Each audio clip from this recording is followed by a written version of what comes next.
Assalamualaikum warahmatullahi wabarakatuh. Apa kabar anak-anak sekalian? Semoga senantiasa dalam keadaan sehat ya. Hari ini Pak Imam tidak sendiri. Bapak ditemani oleh teman Pak Imam. Halo teman-teman semua, perkenalkan namaku Ucul. Aku temannya Pak Imam. Salam kenal ya semua. Baik, hari ini kita akan belajar tentang kisah keteladanan Nabi Yusuf alaihissalam. Oh, Nabi Yusuf yang ganteng kayak Ucul itu ya?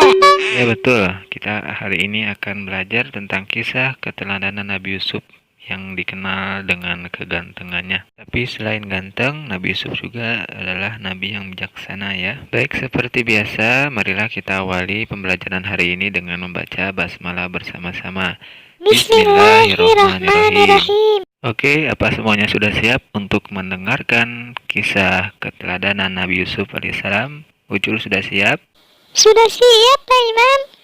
Baik, silahkan disimak ya kisah keteladanan Nabi Yusuf alaihissalam.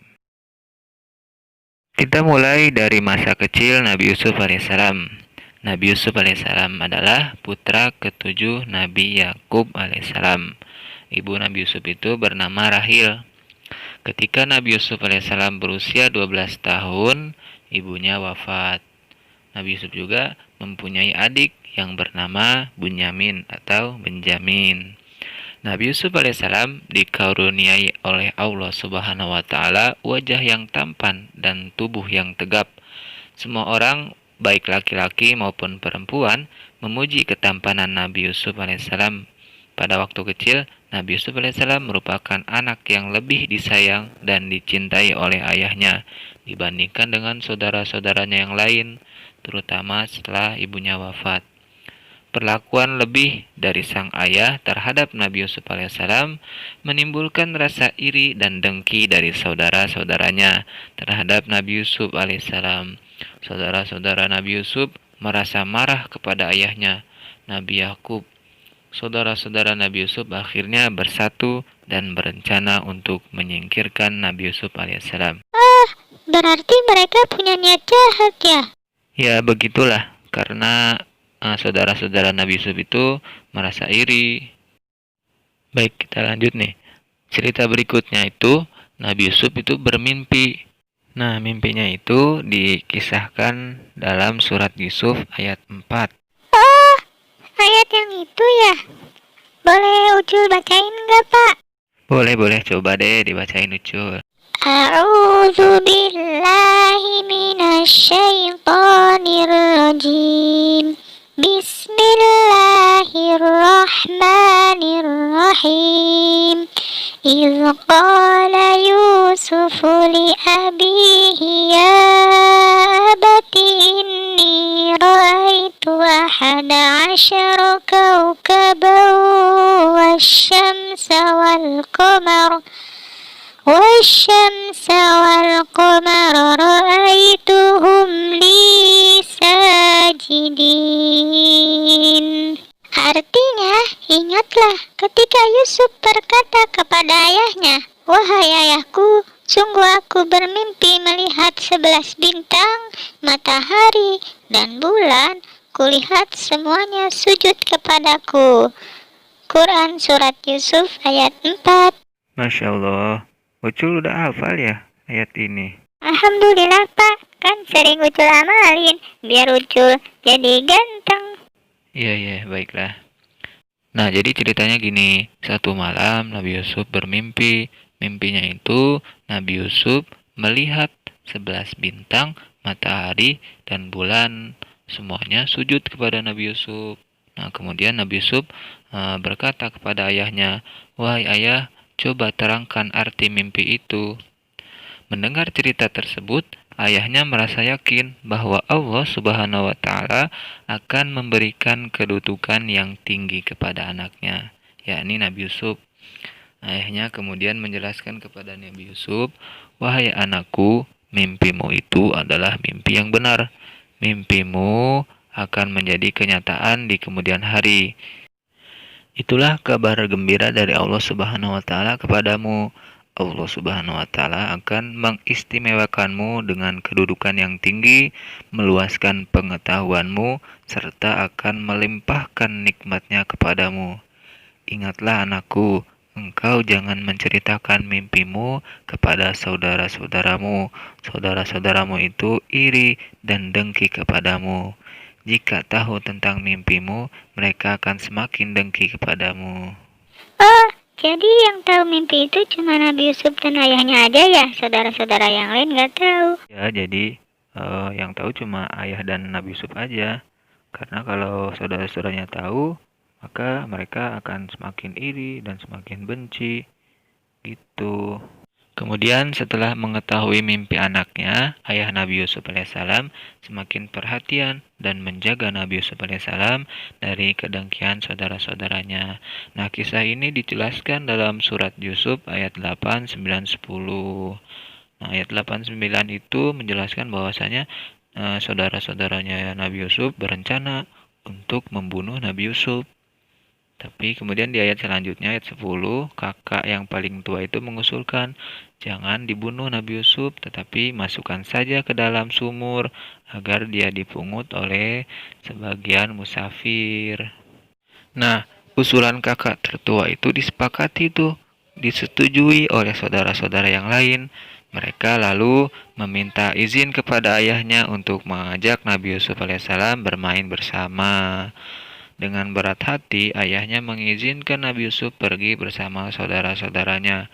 Sang ayah berpesan kepada saudara-saudara Nabi Yusuf, jagalah Yusuf dengan baik, jangan lengah sedikit pun.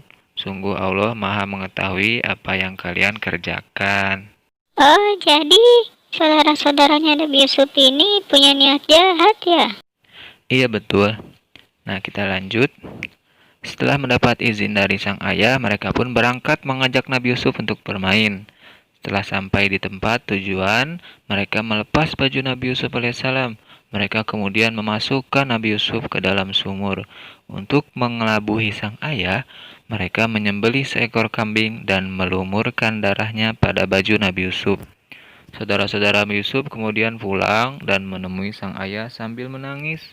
Mereka mengarang cerita bohong tentang kejadian yang menimpa Nabi Yusuf alaihissalam. Mereka menyodorkan baju Nabi Yusuf yang telah dilumuri darah kambing. Seraya berkata kepada ayahnya, wahai ayah, sungguh kami pergi dan melakukan satu permainan. Karena terlalu asik bermain, kami tinggalkan Yusuf di dekat barang-barang kami. Tak disangka-sangka, Yusuf diserang serigala. Kemudian sang ayah memerhatikan baju Nabi Yusuf yang berlumuran darah masih utuh. Tidak ada bekas cabikan sedikit pun. Sang ayah pun curiga. Nah, melihat ayahnya curiga, saudara-saudara Nabi Yusuf berkata, ayah, sesungguhnya kami ini orang-orang yang benar, sekalipun ayah tidak mempercayai kami. Wah, mereka bohong tuh. Bohong kan gak baik. Bohong itu adalah suatu perbuatan yang tidak baik ya. Jangan diikuti ya, Ucul. Iya, Pak. Insya Allah. Nah, kemudian di dalam sumur, Nabi Yusuf alaihissalam memohon perlindungan dan pertolongan kepada Allah Subhanahu wa taala. Tidak lama kemudian, datang rombongan kabilah untuk mengambil air. Ketika melihat timba menjulur ke dasar sumur, Nabi Yusuf alaihissalam bergantung pada tali timba tersebut. Rombongan kabilah itu terkejut melihat seorang anak yang menggantung di timba. Rombongan kabilah itu pun menyelamatkan Nabi Yusuf alaihissalam. Kemudian, rombongan kabilah itu melanjutkan perjalanan menuju Mesir dengan membawa Nabi Yusuf alaihissalam untuk dijual. Nabi Yusuf alaihissalam dibeli dengan harga yang murah oleh pejabat Mesir yang bernama Futifar. Oh gitu ya, Pak. Terus waktu cerita Nabi Yusuf itu di penjara gimana, Pak? Nah, seiring berjalannya waktu, Nabi Yusuf alaihissalam itu tumbuh menjadi pemuda yang tampan. Ketampanannya Nabi Yusuf menyebabkan banyak orang yang tertarik kepada Nabi Yusuf alaihissalam. Hal itu dianggap berbahaya oleh para pembesar Mesir. Para pembesar Mesir itu akhirnya sepakat memasukkan Nabi Yusuf alaihissalam ke dalam penjara dengan cara memfitnahnya. Di dalam penjara itu Allah Subhanahu wa taala menurunkan wahyu kepada Nabi Yusuf alaihissalam dan mengangkatnya menjadi utusannya. Dalam penjara itu Nabi Yusuf berdakwah dan Nabi Yusuf membimbing serta menasihati para narapidana, yakni orang-orang yang ada di dalam penjara. Bersama Nabi Yusuf itu di dalam penjara ada 2 orang pegawai istana yang dituduh hendak meracuni raja. Mereka itu adalah juru masak dan juga pelayan istana. Oh, jadi walaupun dalam penjara, Nabi Yusuf tetap berdakwah ya? Ya, betul. Jadi berdakwah itu bisa di mana saja ya. Dan yang paling penting adalah Nabi Yusuf itu tetap bersabar. Nah, kemudian di dalam penjara itu 2 orang pegawai istana bercerita kepada Nabi Yusuf tentang mimpi mereka. Si pelayan bermimpi memeras anggur, kemudian si juru masak itu bermimpi membawa roti di atas kepalanya, kemudian sebagian roti itu disambar oleh burung. Nah, kedua pegawai istana itu kemudian berharap Nabi Yusuf bisa menafsirkan mimpi mereka. Nah, kemudian Nabi Yusuf menafsirkan mimpi mereka. Untuk si pelayan, Nabi Yusuf menafsirkan bahwa ia akan dibebaskan dari segala tuduhan dan bekerja lagi di istana. Untuk si juru masak, Nabi Yusuf alaihissalam menafsirkan bahwa ia akan dihukum mati sebagai balasan atas kesalahannya. Oh, mimpinya yang itu ya?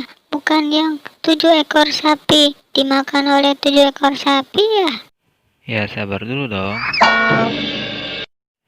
Nah, jadi penafsiran yang tadi itu untuk si juru masak dan si pelayan itu menjadi kenyataan. Nah, untuk si pelayan dibebaskan dan untuk si juru masak itu dia dihukum mati. Kemudian Nabi Yusuf berpesan kepada si pelayan agar menceritakan kisahnya itu kepada raja. Akan tetapi si pelayan itu lupa akan pesan Nabi Yusuf alaihissalam. Terus Pak, gimana? Lanjut. Iya, ini dilanjut. Nah, kemudian dikisahkan pada suatu malam Raja Mesir itu bermimpi aneh.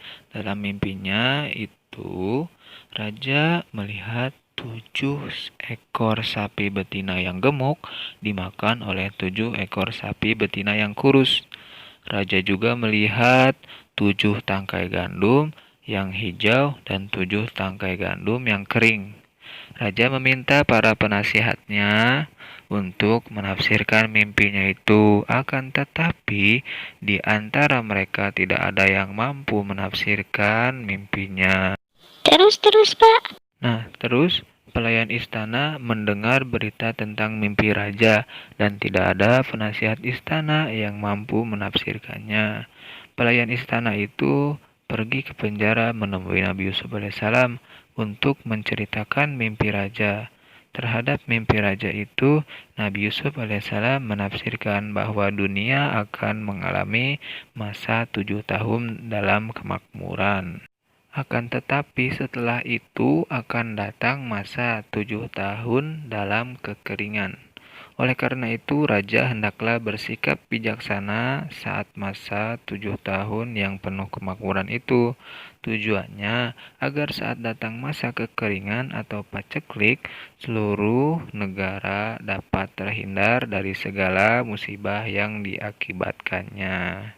Setelah mendengar tafsir mimpi dari Nabi Yusuf, pelayan istana itu menceritakan kepada raja. Mendengar tafsiran itu, sang raja merasa kagum dan gembira. Sang raja kemudian memerintahkan para pengawal kerajaan untuk membebaskan Nabi Yusuf dari penjara.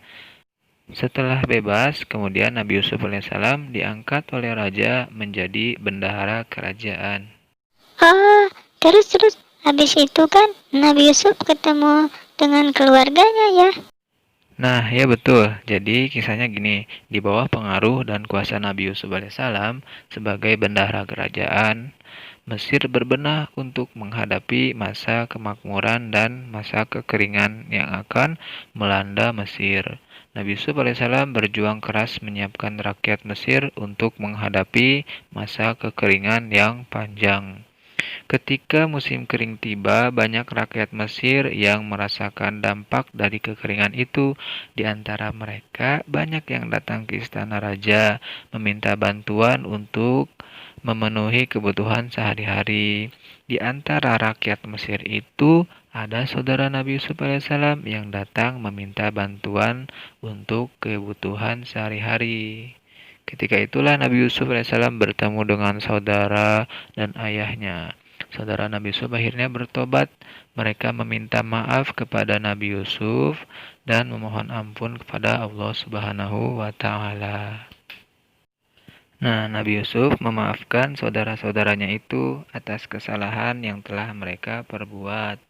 Nabi Yusuf alaihissalam meminta saudara-saudaranya itu menjemput ayahnya agar tinggal bersama di istana.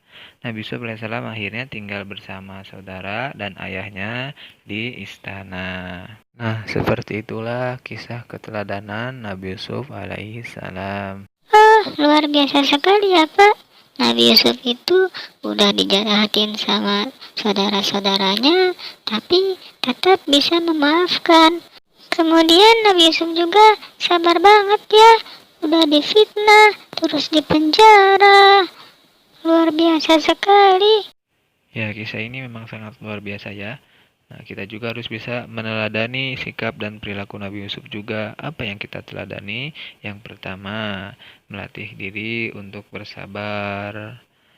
Nabi Yusuf alaihissalam mengajarkan kesabaran. Sebagai siswa muslim, kamu pun harus bersabar dalam hidup sehari-hari. Kamu harus bersabar dalam belajar, berkumpul dengan teman, menemani adik, atau ketika membantu orang tua. Kedua, memohon pertolongan hanya kepada Allah. Ketika dimasukkan ke dalam sumur, Nabi Yusuf alaihissalam senantiasa mohon pertolongan dan perlindungan hanya kepada Allah.